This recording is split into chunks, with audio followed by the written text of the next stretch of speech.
Thank you for your interest. Thank you for the invitation for this really interesting day.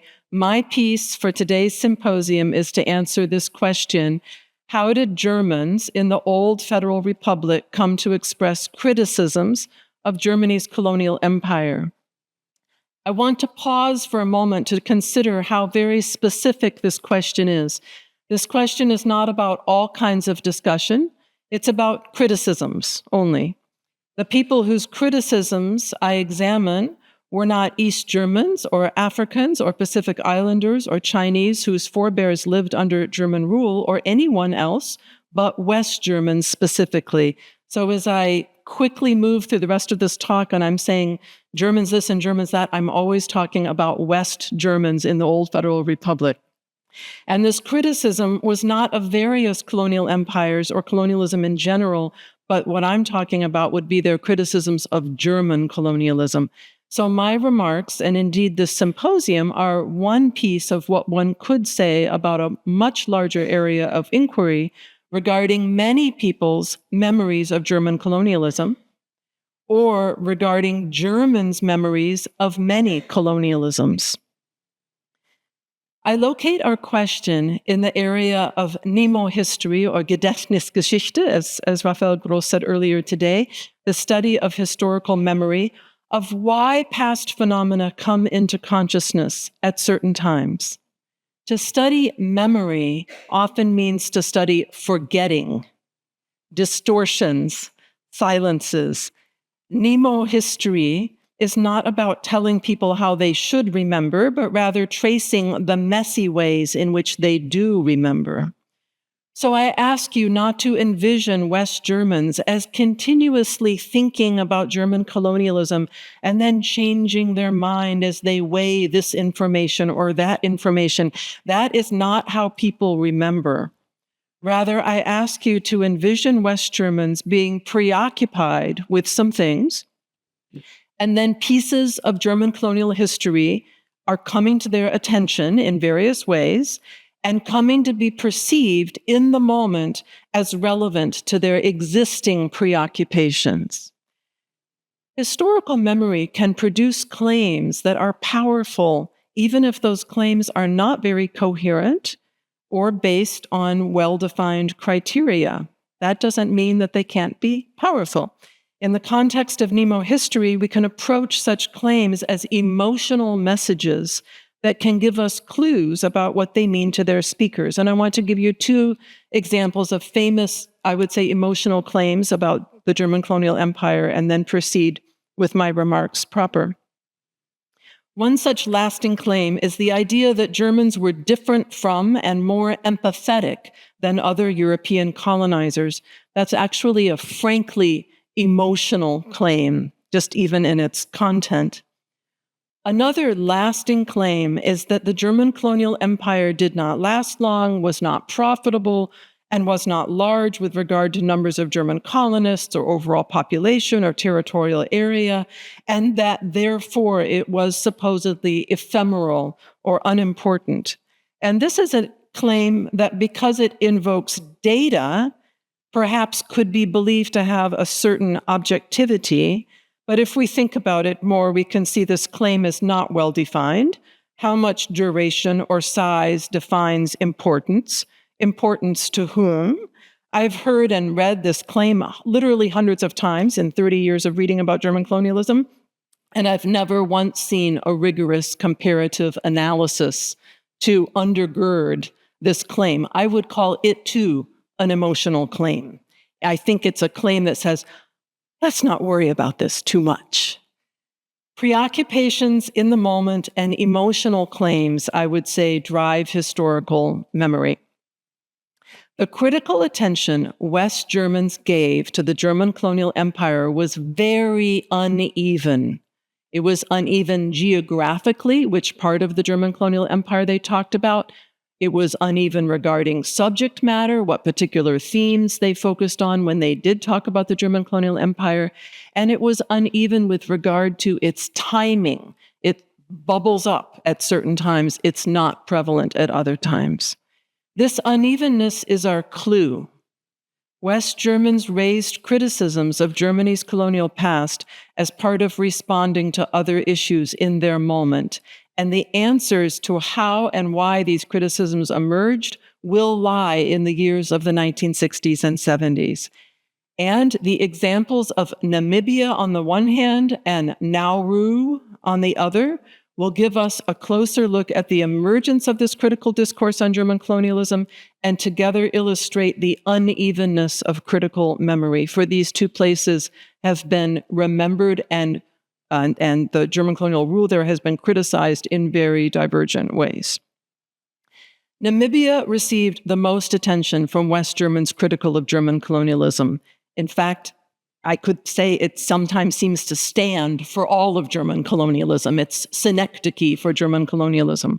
Why? Because criticism of German colonialism in the old Federal Republic was nested within sustained critical analysis of Nazism and the Holocaust. West Germans already preoccupied with critical attention to Nazism and the Holocaust came to see parallels with German Southwest Africa's harshly racist rule, especially during and after the war of 1904 to 1908. But West Germans did not make this connection in the early years of the old Federal Republic. Three things had to shift first, and this is the main body of my comments to you. These three things that I contend had to shift, they had to change before criticism could really cohere for significant numbers of West Germans. First, there had to be sustained critical attention to Nazism and the Holocaust. That had to emerge in the first place, and that alone moves us past the Adenauer years to the years you mentioned after the Eichmann trial in 1961 and the Auschwitz trials in 1963, 1965. So we can just go right over to that period. Second, a generally positive view of colonialism had to give way. It had to weaken. It had to recede. A generally positive view of colonialism present in the early Old Federal Republic needed somehow to recede. In early West Germany, the idea that German colonialism was benevolent, that Germans were empathetic and good colonizers, that emotional claim I mentioned before, was still current. German colonialism did not seem similar to Nazism to many people. It was felt to contrast with Nazism. Anti-colonial revolutions in the 50s and 60s in Southeast Asia, Africa, and Latin America began to dislodge complacency toward colonialism. Algeria and Vietnam were particularly important for West Germans in this process of becoming more distanced towards colonialism. We also see a shift in the perception, and I'm still on my same second point about the three things shifting. We also see a shift in the perception of how German colonialism was related to Nazism. Here, West German academia was an important setting. Until well into the 1960s, West German academia either defended Germany's colonial past or ignored it. The early West German historical profession, as you've already heard a bit in the previous talk, retained the idea that Germany's path to modernity was a distinctive and valuable one, a positive Sonderweg. The early assessment of Nazism was that it was an aberration in that positive Sonderweg. Then historian Fritz Fischer famously, in his 1961 book, Griff nach der Weltmacht, made the case within the post-war West German historical profession that Germany's war aims were aggressive in the First World War, that it bore responsibility for the First World War, and that this aggression showed a negative continuity that included Nazism. Once Nazism could be seen as a long-term negative Sonderweg, there was a place meaningful to West Germans where critical analysis of German colonialism could be lodged, could be situated. There was a place to put it. Now, numbers of West Germans came to see German colonialism as an additional dimension of longer-term problematic continuities in German history. I would say attention to German colonialism remains situated there to this day. Fischer's academic location at the University of Hamburg also lent support to two events that helped shift West German colonial memory. the 1966 television documentary Haya Safari, Die Legende von der Kolonialidylle in Afrika, and Helmut Bly's book, which you've already seen the cover of, 1968 scholarly monograph. This was the published version of his dissertation, Kolonialherrschaft und Sozialstruktur in Deutsch-Südwestafrika, 1894 to 1914. You showed an image of the original edition. Turns out he had a few problems getting it published. It was very controversial. Absolutely standard work today. Nobody can work in this field without knowing this book very well. Two young academics working under Fischer assisted the journalist Ralph Giordano, the creator of Haya Safari. They were Hartmut Pogge von Strandmann, who later became a professor at Oxford University, and Helmut Bly, the author of that book I just mentioned, of course. Fischer, in his teaching, did not reject East German scholarship out of hand, and so he did not pressure Pogge and Bly to avoid East German scholarship on German colonialism. And it was, as you've heard, relatively extensive given the time and definitely critical. Haya Safari referred to the German war in Namibia as the, quote, first genocide of the 20th century, adopting for the first time in a West German media production that East German formulation, though without attribution, because to cite an East German authority to make a controversial point in West Germany in that was never going to work, 1966. Haya Safari and a follow-up discussion broadcast in 1967 had strong popular impact. Helmut Bly's book analyzed German rule in Namibia using Hannah Arendt's concept of totalitarianism. It was the first West German academic work to counter the myth of Germans as good colonizers, and it was the first to analyze colonialism in connection with the Nazi past. And Helmut Bly, in his book, did explicitly cite East German scholarship. West German academia now had a space for criticism of German colonialism. So the third thing that had to happen was that anti-communism had to lose its power to silence debate. And this speaks to this Cold War context that is ever present for our panel. Internationally, West Germany was welded to the anti-communist triad of the US, Israel, and South Africa that defended South Africa's trusteeship of Namibia against the UN General Assembly's repeated criticisms. For many West Germans initially, Namibia's armed national liberation movement, SWAPO, was exactly an example of the communism they feared, not something that they would necessarily support or would be likely to support. This geopolitical constellation began to crack in the 1960s, driven by South Africa's highly visible apartheid policy and its highly visible violence against internal dissenters. And Namibia's location wedged between South Africa and Angola and under South African apartheid kept it at the forefront of the hot wars of the détente era and of UN debate. Okay, as you're probably already thinking, anti-communism actually never went away. That's true. It just needed to be shifted a bit. And I would say in very general terms, what really shifted it is what I will call, perhaps frustratingly to you, anti-communism. And I'm not the only historian who uses that term in case you find it a sort of silly term, but I think it's a very important thing to think with. It caused a shift inside West Germany. Anti-communism refers to an impatience at how anti-communism was serving to shut down debate. It refers to a refusal to accept anti-communism as the most important political criterion, and domestically, anti-communism gave oxygen to Ostpolitik, the Außerparlamentarische Opposition, or APO, and the student movement, for example. And by the 1970s, West Germany was a very different place. In that decade, the West German anti-apartheid movement was formalized. Chancellor Willy Brandt met SWAPO's leader, Sam Nujoma, and West Germany officially stated its support for Namibian independence, all in the 1970s. In the late 70s and 1980s, we see a third event that shifted West German colonial memory. Uwe Timm's novel Morenga, 1978, which was made into a film, also very successful, 1985. Timm's study of German colonialism was shaped by his own sustained critical analysis of Nazism and the Holocaust and his study of neocolonial relations between West Germany and the Third World. The Vietnam War, he has noted himself, was particularly on his mind while writing the book. The war of 1904 to 1908 in colonial Namibia was now legible, at the latest by the time Morenga came out in 1978, was now legible for West German audiences as a primer on German colonialism and as a prehistory of Nazism. Let's talk about Nauru. Nauru is a Southwest Pacific island state that lies northeast of Papua New Guinea. In the 20th century, it was known as one of the world's richest deposits of phosphate, a resource that is now depleted. Germany seized Nauru in 1888 and joined it to its Schutzgebiet, or protectorate, of the Marshall Islands. After German colonial rule ended in the First World War, Australia administered Nauru as a mandate, and after the Second World War, Australia administered it as a trust territory.